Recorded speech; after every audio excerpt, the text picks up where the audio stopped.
So part of this might seem a little bit like, Tim's problem with pictures, but I'll move over the problem pieces of it quickly as soon as it comes up there. But I want to offer a context for this, and the context will come up on the wall in a minute. The context is our story as a people and as a country, and where we're going, and where we've been. And so when that gets brighter, you'll see what I call the American promise. I think it'll light up fine. It's just warming up. And that is our DNA as a country. It's not marketplace. We are as good at business as anyone in the world. We are capitalists often. We are driven by all kinds of economic activity. But in our hearts as a country, I think the thing that binds us together as Americans is that, right back to where I'm from, Concord, Massachusetts. We just celebrated at the North Bridge when we stood up to the British on April 19th, 1775. The Declaration of Independence, we're all created equal. We literally started this journey then of doing something humans have almost never done, right? Which is this preposterous idea that equal people are going to govern ourselves together and in pursuit of happiness, right? It sounds like a 1960s commune or something, right? But that was our promise as a country. And of course, all the way along, there have been contradictions, there have been horrible injustices from slavery, everything else. But the thing that has guided us when we're most pressed with challenges like we have today is that dream, which I think we all actually believe in. No matter how hard it is, no matter how far distant it might be, that is what we live for, literally live for. It's what we want to give our kids. It's what we want to, feel like we've lived our life. That still goes on. And so as I go through the next few minutes, please just keep that context in mind. This is not a campaign finance problem. It's not a policy problem. It's not even a Supreme Court problem anymore. It's way beyond that. It's a problem of whether we as Americans still have what it takes to, in our generation, carry that a little bit closer to that promise. And I think we do. So that's the good news. I think we do. I know we do. But when we're talking about solutions, those are the kind of solutions we have. There's no easy solution anymore. It's as hard as anything we've done in our country, and we've gone through, every generation goes through horrible, hard stuff to move it a little bit forward. So what the Supreme Court has done in Citizens United is alter this DNA, and that's Representative Jim Leach, who I got that metaphor from. He's retired now, but he was in Congress for 30 years. He's an Iowa Republican. And so when an Iowa Republican is saying that the Supreme Court has genetically altered our DNA towards oligarchic, corporatist kind of government, we are not talking about some, only Thomas Piketty and Bernie Sanders kind of point of view. This is very, very real. That is what the Supreme Court has done. Now, here's the thing, though. It has been a long time coming to Citizens United. I hope it'll be a shorter time coming out of it. But we have been in this kind of situation before. We go through these cycles in the country. And the Supreme Court often, as Tim outlined, sort of lays out the ideology and the law of the time that strikes the country one day as just impossible to live with, that it is so disconnected with not only the American promise, but the real lives of most Americans, that it becomes illegitimate. And it becomes illegitimate when Americans stand up. So what the Supreme Court did in Citizens United is similar to what the Supreme Court did in the Dred Scott case. Cecilia mentioned I started Free Speech for People the day the Citizens United decision was decided. It was actually a little bit before. I'd done a brief in the case, and we prepared for what we knew the court was going to do. And we were ready to go with the 28th Amendment to the U.S. Constitution to overturn that decision that day. And Donna Edwards, an African-American congresswoman from Maryland, introduced the first constitutional amendment to overturn Citizens United 2 weeks later. And I only mention she's African American because it was she who said, this is like the Dred Scott case. And the Dred Scott case, you'll remember, was the 1856 decision that the Supreme Court, in its wisdom, said the African American, and I'm quoting now, has no rights that the white man is bound to respect. That was the law of the land in 1856. Not just slavery, but they could not be citizens, that they had no rights in this country. And what she meant by that Citizens United was like that, is that the court had announced out loud in full proclamation, full glory, what the ideology of the time was. Corporations have rights as people. We are not allowed to, literally not allowed to limit the domination of our political system by concentrated wealth. It was as loud and clear a proposition that the problems that most Americans saw were not problems as far as the Supreme Court was concerned. It was the way we govern. And most Americans, of course, say, no, it's not the way we govern. But it was the same moment, I think, a constitutional moment, that when the Supreme Court ruled women have no right to vote. That was a decision of the Supreme Court. The Equal Protection Clause appeared to apply to all persons. After the 14th Amendment was enacted, equal protection of the law applying to all persons, women said, we can no longer be deprived of our right as persons in this country to vote. The Supreme Court said, yes, you can. The 14th Amendment doesn't apply to women. It took some years, but the 19th Amendment overturned that decision. The Supreme Court struck down the first time we tried to tax wealth in the last Gilded Age, the last plutocracy age, almost as severe as the current one at the turn of the 19th century. We tried to enact an income tax. It was struck down by the Supreme Court as a violation of the Constitution. The Supreme Court struck down worker safety laws, even child labor laws were struck down under a theory of economics that, as Tim said, get pulled into our political sphere. So that economic theory, they called it freedom of contract, but it was another way of saying corporate rights, was what meant that we literally weren't allowed to have child labor laws, worker safety laws, women couldn't vote, and we weren't allowed to tax wealth. All Supreme Court decisions, all of those overturned by constitutional amendments in the same way we're going to do it now. The Supreme Court said that the poll tax is perfectly fine. Taxing people to vote so that economically, people who didn't have the economic means to pay the taxes, which became cumulative, and especially as it was used to deprive African Americans of voting. Huge issue. The Supreme Court didn't care, said poll taxes are fine, overturned with a constitutional amendment. So this is what we do. That's the good news. Believe it or not, this horrible train of error by the court, 8 times Americans came together to do what's really, really hard and pass a constitutional amendment to overturn the Supreme Court. So this will be Amendment 28. And we are going to do it. And I'll talk a little bit about how we're going to do it and why we're going to do it. But first let me, how we're going to do it and what you can do right now to help, if you wish. A few more of the stats, which we know, but I want to just emphasize them because you'll sometimes hear constitutional amendments, we don't need to do that, we just need disclosure, or we need public funding of elections, and there are a lot of good reforms. I'm not minimizing those important reforms, but we have to remember that the constitutional struggle we are actually in, or we won't wage that struggle, we'll wage some other struggle, trying to elect the right person, trying to get the right laws. We need to do those things too, but we have to keep up the constitutional struggle. This is oligarchy. Tim talked about 158 families. Another stat, 400 families provided more than half the money in the presidential election, 0.001% coming up with most of the money. We're now over $30 billion since the Citizens United decision 6 years ago. And we're over $1 billion, just to bring these up to date. So this month we passed $1 billion in the presidential race, and it is now expected to go over $10 billion by the time we're done with this round of federal elections.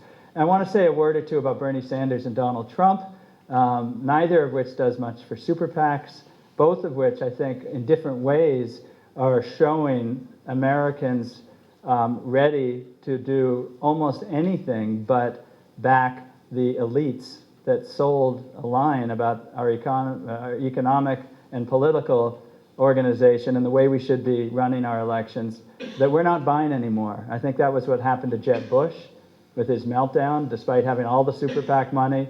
And I think it's part of what is the attraction of a Bernie Sanders or a Donald Trump, is they're saying what it is, which is corruption and oligarchy, and saying they're not part of that. Now, I want to just touch on it because the other thing we'll hear, so we don't have to do a constitutional amendment, that's too hard. See, it's not a big problem because, look, Bernie Sanders raised a ton of money and is doing fine, and Donald Trump is independent of that kind of thing. So here's the problem, of course. If a solution, Ralph Nader wrote a book that was almost satire, but he kind of meant it, I hate to say, said the billionaires will save us. and that's sort of the Donald Trump theory, is that it takes a billionaire to beat the billionaire-dominated economy. Dominated political system. I think we can't, if we have to rely on a billionaire to save us, we are beyond saving. So, and on the other hand, the Bernie Sanders phenomenon is interesting. Clearly, again, a hunger to support change and a willing to pay for it, and showing you can run an effective campaign with lots and lots of people giving small amounts of money. 2 million donors giving about 160 million, I think, or so. But here's the thing, he's not winning right now, and only 100 donors have given $190 million to people who aren't named Bernie Sanders. So if 100 donors are wiping out the 2 million donors, and they are, 190 million is effectively neutralizing 150 million, it shows the limitations. We had the same thing in 2012, 32 donors made up, I think Tim might have mentioned this, all the small donors in Romney and Obama's campaign combined, 32 donors. So this is like an oligarchy you would see, Russia or anywhere else, where a few families and groups, economic groups, controlled the system. So I won't belabor that, although perhaps we have. But sometimes the other thing you hear is, well, Citizens United said corporations have rights as people, but corporations aren't really spending money in elections, it's the billionaires. And that's sort of true, but we should not lose sight that massive concentration of global corporate capital, again, raising issues not only of plutocracy, but global shareholder structures are incredibly complex, incredibly global. We're no longer talking even about like when it was the Rockefeller era, and it was at least American wealth that was controlling our system. We now have global wealth controlling our system. And how they do it, this is just, these logos up here reflect about $700 million in a few years that has come into not only national, federal elections, state and even local elections through front groups that don't disclose their donors. This was ferreted out over time. We didn't know it at the time the elections were happening, but the front groups are the Democratic Governors Association, the Republican Governors Association, and the Chamber of Commerce. I just picked 3, there's lots more. And just 700 million in those 3 alone come in. These are the top donors. A few unions in there, you'll see, to the Democratic Governors Association, corporations to both sides, but massive corporate wealth. A couple of examples, Chevron spent $3 million in a city council election in a community of 100,000 people, where they had a refinery there. They wanted to avoid their responsibility when the refinery exploded. In Richmond, California, yeah. So they, this could be in any community in the country now. So these are the consequences. These aren't just numbers. These are human beings. These are our wages, our land, our water. You know, it's our food. It's everything is impacted by this system that we live in, and it's increasingly that impact is magnifying. The 14,000 people in Richmond sent to the hospital when the Chevron plant exploded. 29 men died in the West Virginia coal mine explosion, Upper Big Branch mine that Massey ran. At the time that mine exploded, Massey had 63,000 violations of the Mine Safety Act and had been dodging them by according to an independent report by the governor appointed an independent commission. These mine commission reports are often explaining how these deadly accidents happen because of coal dust or, you know, lack of ventilation or whatever. That was part of it. This one, they said, this happened because of our corrupt pay-to-play political system. Massey was immune to regulation. They could violate 63,000 times, and this report said 29 men died because we no longer can control our political system to defend us and most people.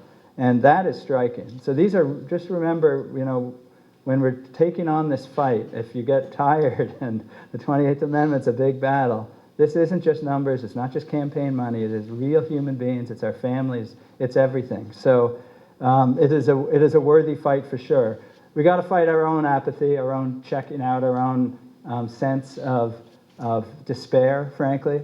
Voting rates are collapsing. We had 13% turnout in a Boston City Council election in November. That's 87% of voters who didn't vote, and it was a contested local race. We are down to around 1 out of 3 eligible voters now vote in midterm elections, presidential races. It bumps up a little bit in the excitement. But most Americans are now either in despair or otherwise neglecting the most fundamental, easiest act of citizen duty. And that's a problem. On the other hand, sometimes despair turns into anger, and we're starting to see that too. And this is normal in societies that are going down the sort of systemic breakdown that this court has taken us. And this isn't a picture of a Donald Trump supporter, and I say that because the quote is actually a Donald Trump supporter. And I like the image. Actually, I think might be Ferguson, but I'm not entirely sure. But the supporter, he's a conservative in Texas who asked why he's voting for Donald Trump. And he said, conservatism is a failed ideology. Nationalism is the new thing. I just want to sit back and watch the establishment burn. And I'm not saying any of these things to be partisan or pick a candidate or even default that guy. I think some of the phenomena we're seeing is, again, rage and a sense of wanting to see the establishment burn, metaphorically, I hope, or otherwise. So we have apathy, anger, and we've got to come together as Americans to do something different than either of those things, and that is to win the constitutional amendment. So what did I do? I think I escaped. Jay, can you help me out there? So what do we do to take on this fight? Well, let's start with where we are. Okay, so where we are is bad in a lot of ways, but let me tell you some where we are that are very, very good. So actually, before I do that, I didn't mean to say it was very, very good that Justice Scalia passed away.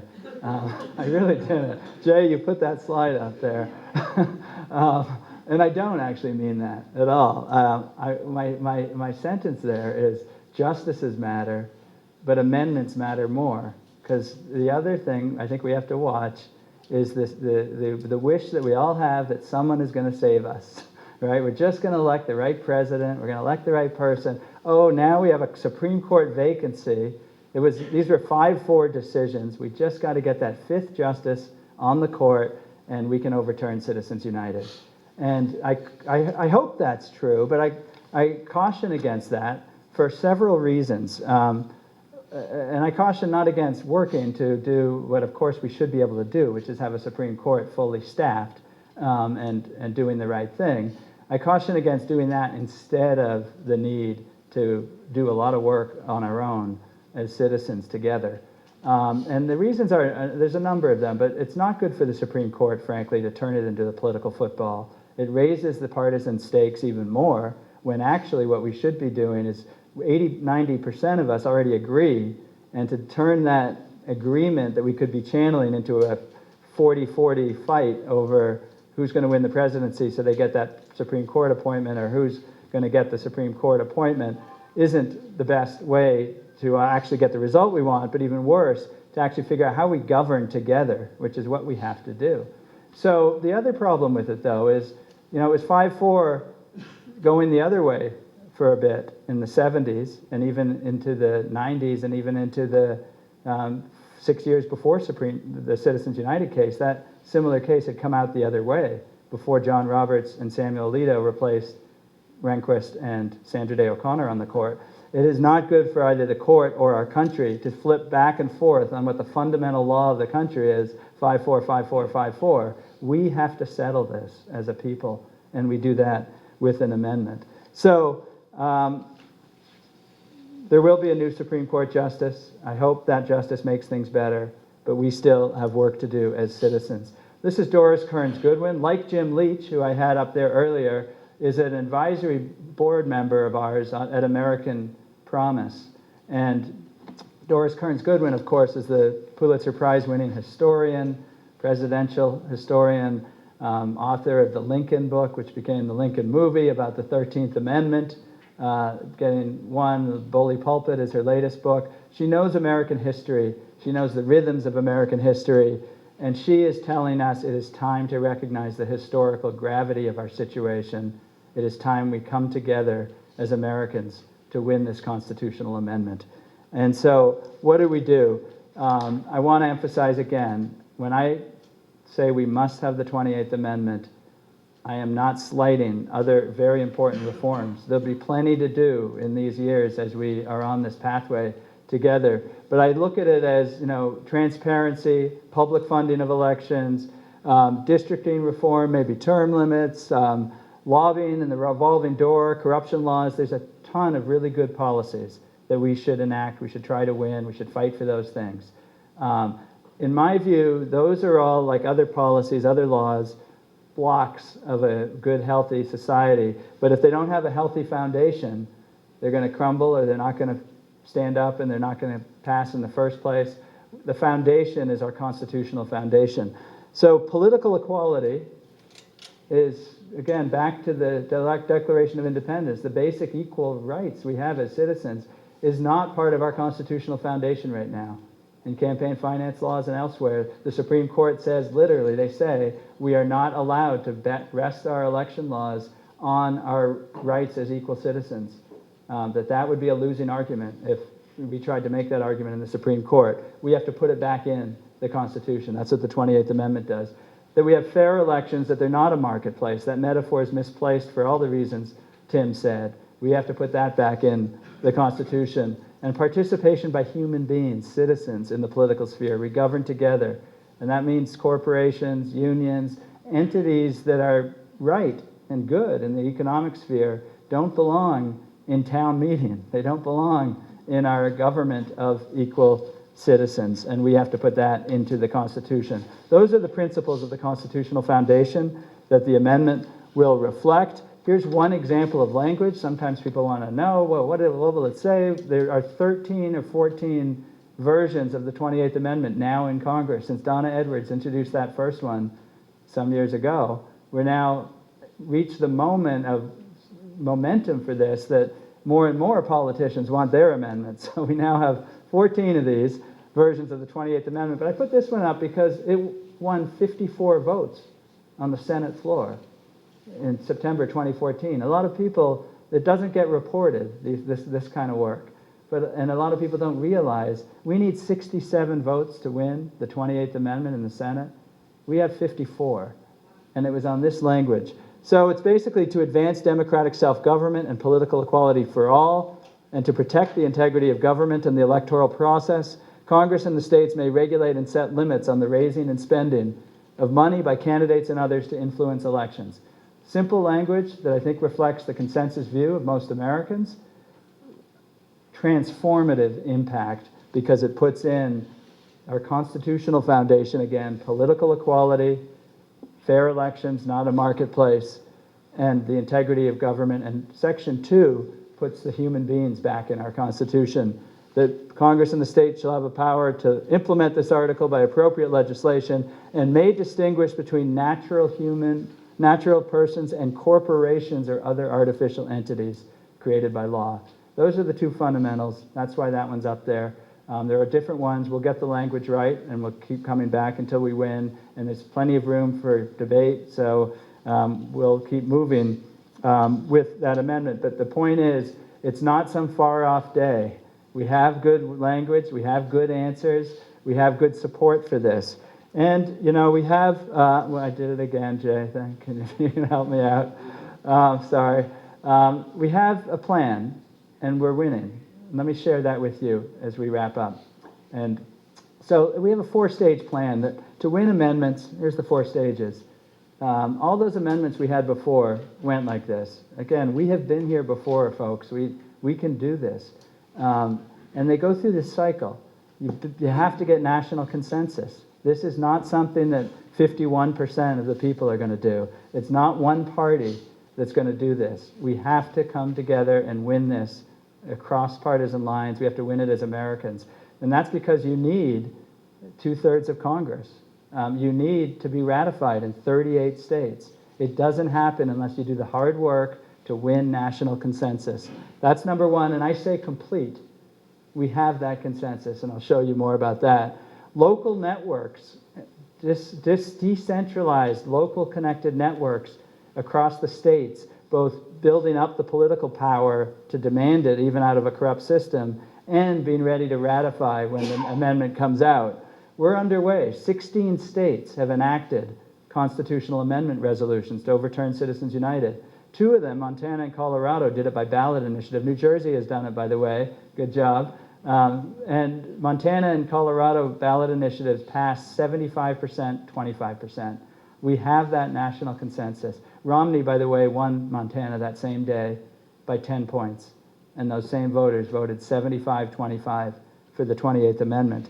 So 700 cities and towns have passed resolutions, and this is building momentum all over the country. Actually, let me go back. So we're going to keep doing that, building out that network. That's going to drive those 54 votes to 67, 290 in the House. Some argue for a constitutional convention and are pushing for that. There's pros and cons to that, but we will drive towards, I put it at 65% complete, and then we have a ratification fight across 38 states.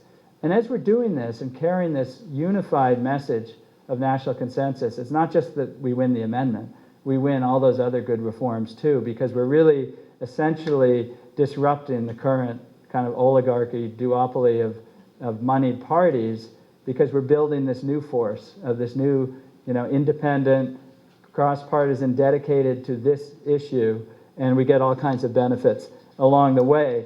July 4th, 2026, as I might have mentioned, will be 250 years since our independence, and we will declare our independence again and celebrate the 28th Amendment that overturned Citizens United and left this system to, like Tim's, oligarchic systems and theocracies and monarchies of the past, as a historical point of interest, certainly, but not something we live with.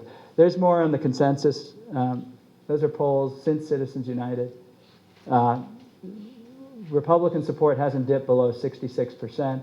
It only dipped when we had that vote that I mentioned, because Nancy Pelosi and Barack Obama and Harry Reid were pushing the vote. Republicans sort of scratched their head and said, wait, I agree with those guys, and it dipped to 66% and then quickly recovered, so back to where it was before. So that's okay. That's understandable. So that's some of the map that I discussed. We can talk more about any of this. What you can do, this is not somebody else is going to do it. This is you, it's me, it's all of us. It's like a barn raising. This is in Concord, where I'm from. We actually raised this barn in a day. It was incredible. It was earlier in the spring. And the point of it is, whether you think you don't have much to do, or you don't have a skill, or you don't have time, or whatever, it's not true, number one. But number two is, with all the people, we had 75 people, that whole thing went up by hand, literally. A couple of mallets. It was post and beam. And so a lot of people doing a little actually is transformative, and that's how amendments happen. And that's what's happening now with American Promise. What we do with American Promise isn't just sort of another top-down nonprofit with a good idea that wants to say, don't you like our idea too, support us. It's actually, we're bringing infrastructure, connection, networking of local citizen groups just like you. And these are pictures of just in the past couple of weeks. That's our Patriots Day parade, April 19th, in Concord. You see that banner? It says 28th Amendment, people, not money. That's a cross-partisan group. This parade isn't like anyone comes in. It's the Rotary, it's the local military, it's the Minutemen, it's the clergy. It's a very sort of civic group, and they welcomed our local American Promise Association to parade for this. Folks in Tampa, Florida drove 20 hours to be in Washington at Democracy Awakening. We have groups in Kansas City, Ypsilanti, Michigan, Little Rock, Arkansas, San Francisco, and more are coming all over the country. You can do it here. We'll bring you support. We'll connect you with others. We'll be at the National Citizen Summit in Washington at the end of September to, again, share ideas, build power, connection, and let us, each other, know that, yeah, we are actually doing this with Republicans, with Democrats, with independents, because we are fulfilling the mission of the country, and we're willing to put aside the things that divide us for this work. It doesn't mean that we're not going to vote and work for the candidates we want. We're not going to all agree on everything. We're still going to have a lot to argue about, but we're going to come together for this work, and we will win. That's where we are. That reminder, Americans before us did it over and over and over again. So we're challenged, folks, because if we don't, we'll be one of the few generations of Americans that had a challenge like this and didn't rise to it. I don't believe it's going to happen for all the reasons I said. I think we're going to be celebrating like they did. And I note particularly the 21st Amendment, happy days are beer again, down there at the bottom. And I'll buy beer for everybody when we win. Okay, so thank you very much. We are going to win, and I look forward to more conversation.